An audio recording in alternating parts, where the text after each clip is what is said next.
तो इजराइल और ईरान के युद्ध में अब अमेरिका की सीधी एंट्री हो गई है। रविवार को अमेरिका ने ईरान के परमाणु ठिकानों पर हमला किया। बंकर बस्टर बम से ईरान के परमाणु ठिकान फोर्दो, नताज और इसफहान पर हमला किया गया। 15 टन की वजन वाले इस बम का इस्तेमाल पहली बार अमेरिका ने किया है।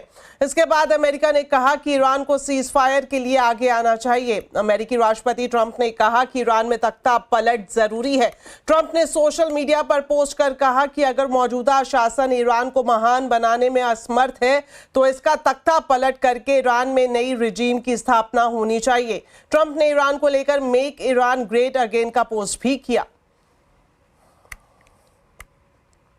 ईरान इजराइल जंग पहले से ही विस्फोटक थी और अब अमेरिका के हमलों ने उसे और भड़का दिया है। ईरान के परमाणु ठिकानों पर अमेरिकी बमबारी ने चिंताओं को भी तेज कर दिया है। संयुक्त राष्ट्र, IAEA, रूस, चीन, यूरोप और समेत जो दूसरे देश हैं वो बेचैन दिखाई दे रहे हैं। संयुक्त राष्ट्र सुरक्षा परिषद की आपात बैठक में अमेरिका के हमलों पर तीखी बहस भी हुई।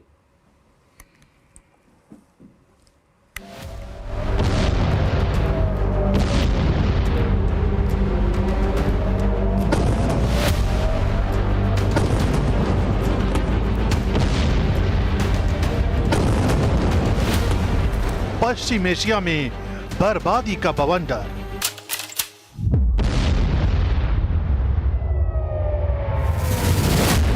अमेरिका की एंट्री ने बढ़ाई दुनिया की चिंता।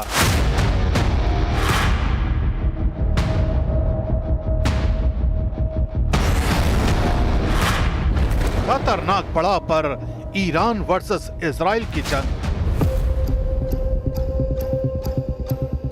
ईरान और इजराइल के बीच चल रहे टकराव में अमेरिका की एंट्री ने वैश्विक स्तर पर डर और चिंता को और गहरा कर दिया है। अमेरिका ने ईरान के 3 प्रमुख परमाणु ठिकानों पर हमला किया और इसके बाद जियोपॉलिटिकल समीकरण हिल गए। ये हमला जहां एक और न्यूक्लियर डिटरेंस के नाम पर हुआ, वहीं अब सवाल यह है कि क्या यह किसी बड़ी जंग की शुरुआत है।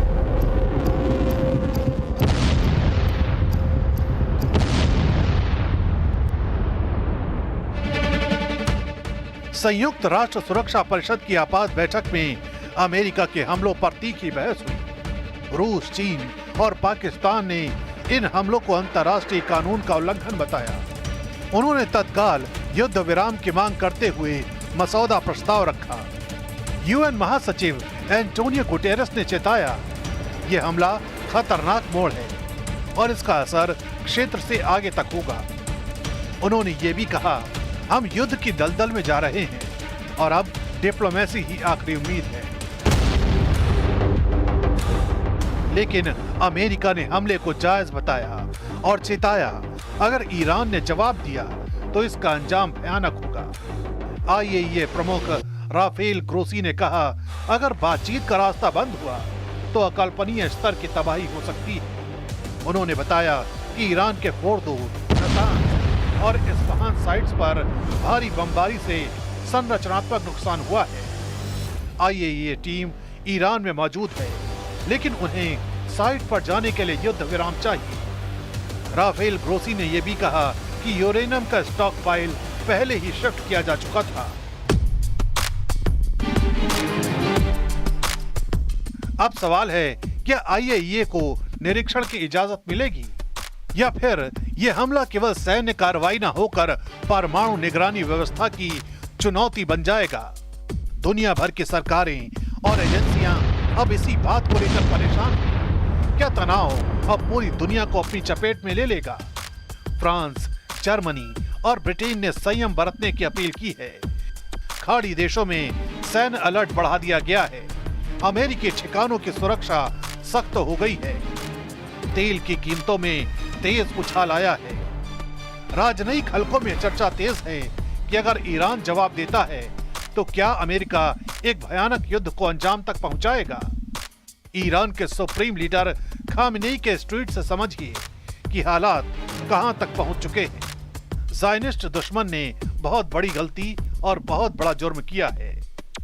अब उसे इसकी सजा मिल रही है और यही सजा अभी दी जा रही है। जाहिर है, पश्चिम एशिया समेत पूरी दुनिया के लिए घड़ी बेहद नाजुक है।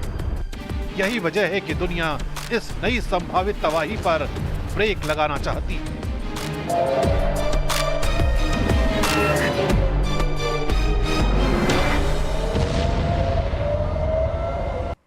साथ ही आपको बता दें, ईरान इजराइल संघर्ष के बीच ऑपरेशन सिंधु के तहत अब तक कुल 1713 भारतीयों को सुरक्षित निकाला गया है। ईरान के मशहद से एक और प्लेन रविवार की रात 285 नागरिकों को लेकर नई दिल्ली पहुंचा। इजराइल से जॉर्डन मिस्र के राष्ट्रीय भारतीयों की वापसी हो रही है। देखिए सीधे इजराइल से हमारे संवाददाता रिफत की ग्राउंड रिपोर्ट। मैं इस वक्त हूँ इसराइल के टेल अवीव में और यहाँ पर इसराइल से अब भारत के नागरिकों को इंडियन एम्बेसी की तरफ से इवैक्यूएट किया जा रहा है। कल 162 लोगों को जॉर्डन से इवैक्यूएट किया गया और आज जॉर्डन से 182 लोगों को इवैक्यूएट किया जा रहा है और इजिप्ट से तकरीबन 90 लोगों को इवैक्यूएट किया जा रहा है। और आप देख सकते हैं यहाँ पे ये सारे इंडियन नेशनल्स हैं, यहाँ पहुँच चुके हैं और यहाँ से अब ये जो है इजिप्ट के रास्ते से जाएंगे। मैं दिखाने की कोशिश करूँगा। फिलहाल इनको यहाँ पे बंकर में रखा गया है। ये बंकर है, शेल्टर है यहाँ पे और इनको यहाँ पे रखा गया है। ये देखिए किस तरीके का शेल्टर यहाँ पे रहता है। ये इंडियन एम्बेसी की तरफ से अरेंजमेंट्स किए गए हैं और यहाँ बहुत नीचे जाके आप देख सकते हैं कि किस तरीके से इनकी सेफ्टी और सिक्योरिटी को इंश्योर किया जाता है। और ये अंडरग्राउंड बंकर्स हैं जहाँ पे इनको तब तक रखा जाता है जब तक गाड़ियों में बिठा के इनको इवैक्यूएट ना किया जाए। ये एक बहुत बड़ा बंकर है और यहाँ आप देख सकते हैं ये सारे इंडियन नेशनल्स हैं और इनको इजिप्ट के रास्ते से अब इवैक्यूएट किया जा रहा है। आपका शुभ नाम? रत्नदीप। क्या कहेंगे, अभी आप जा रहे हैं तो यहाँ पे क्या ऐसा लगा कि जाने की ज़रूरत पड़ी आपको? ज़रूरत पड़ गया था कुछ दिनों से, क्योंकि जो हालात और स्थिति तो यहाँ पे थी वो बिगड़ते जा रहा था और भारत सरकार ने जल्दी सबको इवैक्यूएट करने का डिसीजन लिया था और वो बहुत अच्छा हुआ क्योंकि हम सभी अभी घर जा पा रहे हैं। तो इजराइल ईरान युद्ध में अब सीधे तौर पर अमेरिका कूद पड़ा है। ऐसे में जंग की ओर बढ़ने की आशंका जताई जा रही है। तो आज आवाज अड्डा में हम इसी पर ही खास चर्चा करेंगे। क्या और भड़केगी जंग? शाम को 7:57 पर जरूर देखिए।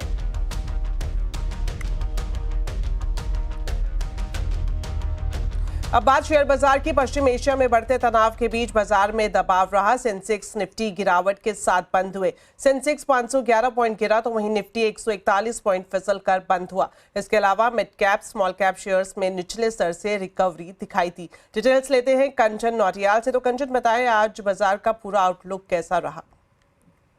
तो हफ्ते का पहला कारोबारी दिन और आज की बात करी जाए तो बाजार का जो ट्रेंड देखने को मिला है वो नेगेटिव साइड में ही देखने को मिला है। ट्रिगर्स यहाँ पे कई सारे थे। जैसे ग्लोबल ट्रिगर की बात करी जाए तो यूएस ने जो ईरान के ऊपर अटैक किया है उससे जो चीज़ें हैं और भी ज़्यादा हीटअप होती हुई दिखाई दी है। इंडिया विक्स में काफ़ी तेज़ उछाल आया है। क्रूड ऑयल के जो दाम है वो भी अच्छे खासे बढ़ते हुए नजर आए हैं, जिसके बाद जो मार्केट का रिएक्शन था वो नेगेटिव साइड में देखने को मिला है। अब बात कर ले स्टॉक स्पेसिफिक। सबसे पहले निफ्टी के बढ़ने वाले शेयर्स, तो देखिए ट्रेंड में ब्रोकरेज रिपोर्ट आई थी जिसके बाद यहाँ पे करीबन 4% का इजाफा देखने को मिला है। भारत इलेक्ट्रॉनिक्स 3%, हिंडाल्को यहाँ पे करीबन 2% की मजबूती और बजाज फाइनेंस में करीब 1.25% का इजाफा देखने को मिला है। भाई अगर लूजिंग स्ट्रीक की बात करी जाए, देखिए आईटी में पूरा ही प्रेशर बना हुआ था क्योंकि एक्सेंचर के नंबर आए और जो ग्रोथ आउटलुक आया है वो काफी ज्यादा कमजोर आया है, जिसके बाद इन्फोसिस में करीबन 3.25% की कमजोरी देखने को मिली है। Larsen and Toubro 2.25%, HCL tech में 2.25% की कमजोरी, हीरो मोटोकॉर्प भी करीब 2% तक यहाँ पे गिरते हुए नजर आए हैं। मिड कैप की बात करी जाए तो MRPL में यहाँ पे अच्छे खासे गेन देखने को मिले हैं। करीबन 8% के पूना वाला फिनकॉप में करीबन 5.6% की तेजी। पॉली कैप ब्रोकरेज रिपोर्ट आई है, उसके बाद यहाँ पे करीबन 5% का इजाफा और डिक्सन टेक्नोलॉजी में भी करीब 4% के गेन आज के सत्र में देखे गए हैं। लूजिंग पॉकेट की बात करें तो एस्ट्रल में करीबन 4% की कमजोरी रही है और एकल फाइनेंशियल करीबन 3% टूटा है। पतंजलि फूड 2% और सोना BLW प्रिसीजन की बात करी जाए तो यहाँ पे भी 2% तक की कमजोरी आज के सत्र में देखी गई है। इसके अलावा ऑटो पैक में आज काफी ज्यादा कमजोरी थी रेयर अर्थ मेटल्स के चलते। यहाँ पे जो पेन है वो काफी लंबे टाइम से दिखाई दे रहा है। जी, इस पूरे मार्केट अपडेट के लिए शुक्रिया कंचन। तो बाजार की नजर फिलहाल क्रूड के एक्शन पर है। ईरान इजराइल लड़ाई में अमेरिका के कूदने के बाद स्ट्रेट ऑफ हॉर्मुज बंद होने का खतरा बढ़ गया है। डिटेल्स लेते हैं हॉर्मज फटाकिया से। तो हॉर्मज, बताएं कच्चे तेल की सप्लाई के लिए स्ट्रेट ऑफ हॉर्मुज कितना अहम है और साथ ही आपसे जानना चाहेंगे भारत के लिए इसके क्या मायने हैं?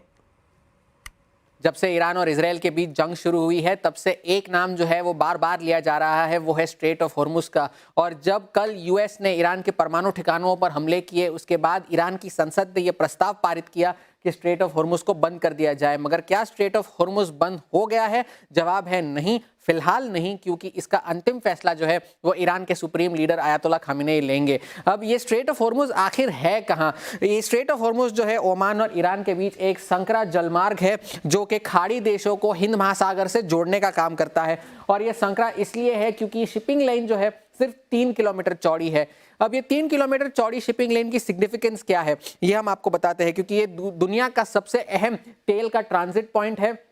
हर चौथा कच्चे तेल का जहाज यहां से होकर गुजरता है। एशियाई देशों की 44% सप्लाई यहां से होकर गुजरती है और ओपेक देशों की भी ज्यादातर सप्लाई जो है स्ट्रेट ऑफ हॉर्मुज द्वारा करी जाती है। अब अगर हम इसे नंबर्स के जरिए एक्सप्लेन करें तो लगभग 20 से 30% तेल और गैस की सप्लाई यहां से होती है और महीने में 3000 से ज्यादा जहाज इस इलाके से होकर गुजरते हैं। और अगर और इसे नंबर्स में देखें तो लगभग 2 करोड़ बैरल से ज्यादा जो है तेल का यहां से आवागमन होता है और 29 करोड़ क्यूबिक मीटर गैस का यहां से आवागमन होता है। तो एक बहुत सिग्निफिकेंट इलाका स्ट्रेट ऑफ हॉर्मुज माना जाता है एक दुनिया के तेल ट्रांजिट के लिए। अब अगर तेल की कीमतें बढ़ी है तो इसका भारत पर असर होना स्वाभाविक है और इसी वजह से अटकलें भी लगाई जा रही है कि भारत का इस पर क्या इंपैक्ट होगा। अब भारत की अगर हम बात करें तो प्रतिदिन लगभग 5.5 मिलियन बैरल्स इंपोर्ट किए जाते हैं, जिसमें से लगभग 1.2 मिलियन बैरल्स जो है वो स्ट्रेट ऑफ हॉर्मुज से किए जाते हैं। अगर LNG सप्लाई की बात करें तो लगभग आधी सप्लाई जो है घरेलू सोर्सेज से होती है, बाकी जो सप्लाई है कतार और गल्फ देशों से होती है और कतार जो है वो स्ट्रेट ऑफ हॉर्मुज का इस्तेमाल नहीं करता है, तो ये एक पॉजिटिव है भारत के लिए। अब अगर सप्लाई पिक्चर तेल की अगर देखी जाए तो लगभग 90% सप्लाई जो है वो इंपोर्ट्स के जरिए होती है, जिसमें से 40% वेस्ट एशिया और 38% रूस से होती है। और तेल का भंडार जो है उसमें हरदीप सिंह पुरी ने भी ये बयान दिया है कि भारत के पास पर्याप्त तेल भंडार है, ज़्यादा परेशान होने की ज़रूरत है नहीं और लगभग 40 देशों से जो है वो भारत का तेल आता है। और रूस का सहारा भी है क्योंकि 2025 में लगभग 21 से 22 लाख बैरल प्रतिदिन तेल जो है भारत ने रूस से खरीदा है। सुएज कनाल और प्रशांत महासागर से भी इस तेल की सप्लाई की जा सकती है। अब अगर स्ट्रेट ऑफ हॉर्मुज बंद हो भी जाता है तो भारत के पास दूसरे विकल्प क्या है? यूएस, ब्राजील, नाइजीरिया, अंगोला, इनसे भी आयात किया जा सकता है। इसमें से ज्यादातर जो देश है वो ओपेक के मेंबर्स है। अगर हम बात करें अगर ये स्ट्रेट ऑफ हॉर्मुज बंद हुआ तो इसका नतीजा क्या होगा? तेल और गैस की सप्लाई पे असर होगा, वो स्वाभाविक है।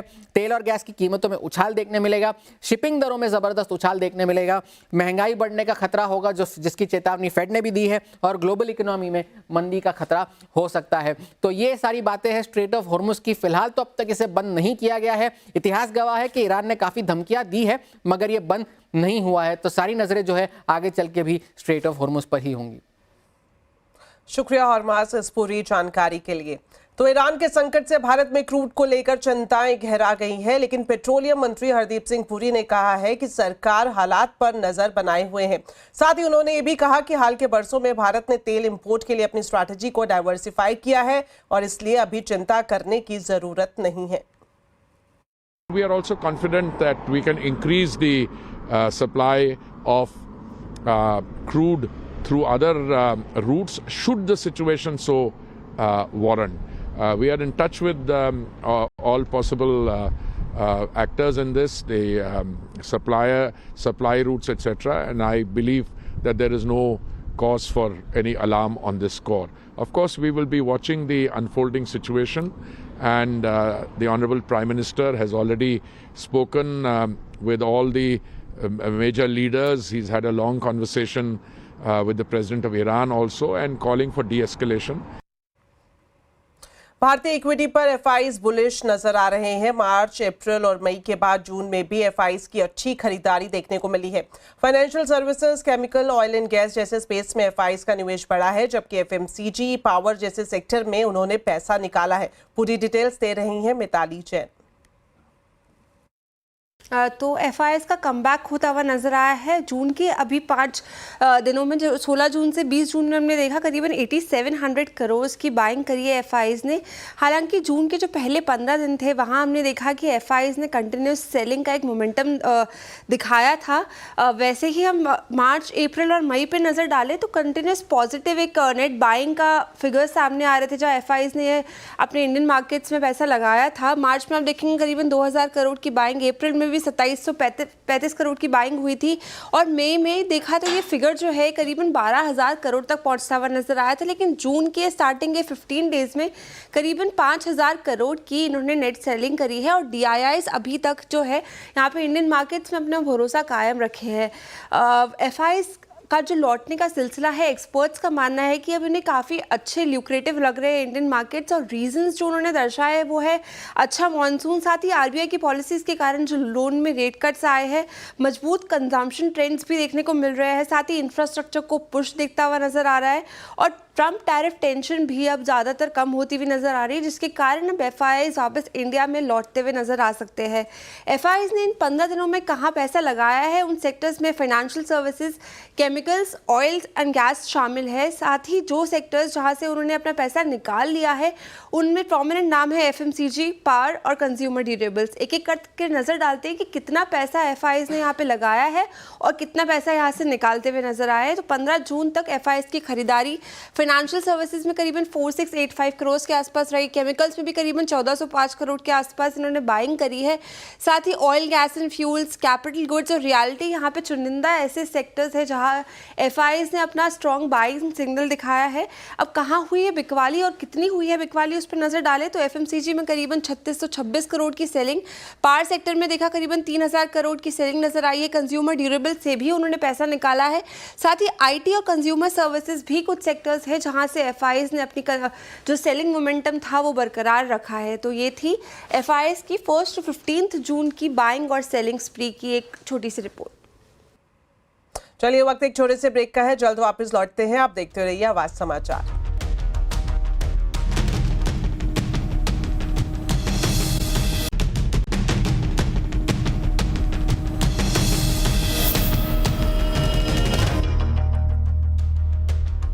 ब्रेक के बाद आपका स्वागत है। अहमदाबाद में एयर इंडिया की फ्लाइट क्रैश होने के बाद DGCA सेफ्टी ऑडिट में बड़े बदलाव करने की तैयारी कर रहा है। इसके तहत DGCA रूटीन ऑडिट के अलावा स्पेशल ऑडिट भी कराएगा। इस खबर पर डिटेल्स लेते हैं असीम मनचंदा से। तो असीम, बताएं क्या जानकारी है आपके पास? पिछले कुछ दिनों में हमें एविएशन सेक्टर में बड़े एक्सीडेंट देखने को मिले हैं। खासतौर पे हमने अहमदाबाद में एयर इंडिया का प्लेन क्रैश होते हुए देखा, उसके बाद हमने केदारनाथ में हेलीकॉप्टर क्रैश होते हुए देखा। तो अब जो DGCA है उसको लगता है कि बहुत सारे लोगों को चिंताएं हैं, काफ़ी सारी फ्लाइट्स सिक्योरिटी के चलते ही रीशेड्यूल हो रही हैं, कैंसिल हो रही हैं, तो लोगों को भी इसमें बहुत सारी चिंता है। तो DGCA चाहता है कि जितने भी डिपार्टमेंट इस पूरे एविएशन सेक्टर से जुड़े हुए हैं सबका एक स्पेशल ऑडिट कराया जाए। खासतौर पर कि इनका रूटीन ऑडिट तो होता ही है, लेकिन अब DGCA चाहता है कि एक स्पेशल ऑडिट कराया जाए, चाहे वो शेड्यूल एयरलाइंस हो, कार्गो एयरलाइंस हो या फिर नॉन शेड्यूल एयरलाइंस हो या फिर जो कंपनियां हैं उनके MRO ऑपरेशन हो, उनके फ्लाइंग स्कूल्स के ऑपरेशन हो, इन सब का एक ऑडिट कराया जाएगा। और खासतौर पर कि ऑडिट के बाद जितनी भी कमियां निकल करके आएंगी उनको इन एयरलाइंस कंपनियों को दिया जाएगा और उनसे कहा जाएगा कि आप अगले 15 दिनों के अंदर इन कमियों को दूर कीजिए। तो इसके बाद से ये उम्मीद है कि जब ये सारा ऑडिट कंप्लीट हो जाएगा तो जितने भी लोग हैं उनका एविएशन सेक्टर के ऊपर भरोसा बढ़ेगा, उनको लगेगा कि हाँ अब कुछ निकल करके आया, जितनी भी कमियां इसमें थी वो दूर कर ली गई है और उसके बाद लोग पहले की तरह ही अपना सफर कर पाएंगे। शुक्रिया असीम इस पूरी जानकारी के लिए। चलिए बात करते हैं मॉनसून की। मॉनसून अपने दूसरे चरण में तेजी से आगे बढ़ रहा है और अब तक देश के 26 राज्यों को कवर कर चुका है। गुजरात के सूरत में रविवार शाम मॉनसून की दस्तक से बाढ़ जैसे हालात बन गए और स्कूलों की छुट्टी कर दी गई। बात करें मध्य प्रदेश की तो यहां अगले 4 दिनों तक भारी बारिश की संभावना जताई गई है। राजस्थान के माउंट आबू में भी 7 इंच बारिश हुई, जिससे कई इलाकों का संपर्क पूरी तरह से टूट गया। ओडिशा के कई गांव बाढ़ की चपेट में हैं, जिसमें 50,000 से ज्यादा लोग प्रभावित हुए हैं। मौसम विभाग के मुताबिक मानसून अगले 2 दिनों में दिल्ली, हरियाणा, पंजाब, पश्चिमी उत्तर प्रदेश और जम्मू कश्मीर के हिस्सों में दस्तक दे सकता है। पूर्वोत्तर भारत में अगले 3 दिनों तक भारी बारिश की संभावना जताई गई है। तो अमेज़न के जरिए अब आप सिर्फ शॉपिंग ही नहीं बल्कि घर बैठे मेडिकल चेकअप भी करा सकते हैं। दरअसल अमेज़न इंडिया के ग्राहक अब अपने एप्लीकेशन पर डायग्नोस्टिक परीक्षण बुक करा सकते हैं। कंपनी ने अपनी नई सर्विस अमेज़न डायग्नोस्टिक के तहत ये सुविधा शुरू की है, जो लोगों को एक क्लिक पर lab test booking, appointment scheduling और डिजिटल रिपोर्ट एक्सेस जैसी सुविधाएं दे रही है। जानकारी के मुताबिक ग्राहक को घर बैठे 800 से ज्यादा मेडिकल टेस्ट की सुविधा मिलने वाली है। इसमें रूटीन चेकअप से लेकर सीबीसी, प्लेटलेट काउंट जैसे स्पेशल टेस्ट भी शामिल होंगे। साथ ही सुबह 8 बजे से रात 9 बजे तक सैंपल कलेक्शन शेड्यूल करने की सुविधा भी दी जाएगी। वहीं पूरी रिपोर्ट आप सीधे अमेज़न एप्लीकेशन में जाकर एक्सेस कर सकेंगे। इसके लिए आपको किसी लैब में जाने की जरूरत नहीं पड़ेगी। तो चलिए, इस बुलेटिन में फिलहाल इतना ही, लेकिन जाने से पहले आपको कंज्यूमर अड्डा के टॉपिक के बारे में बता देते हैं। अगर आप IAS, IPS इंटरव्यू क्रैक नहीं कर पाए तो भी अब आपको सरकारी नौकरी मिल सकती है। इसके लिए UPSC ने प्रतिभा सेतु पोर्टल लॉन्च किया है। क्या है ये पोर्टल और कैसे मिलेगा इस पोर्टल के जरिए आपको नौकरी का मौका, जरूर देखिए। कंज्यूमर अड्डा में हम खास चर्चा करेंगे शाम 5:57 पर।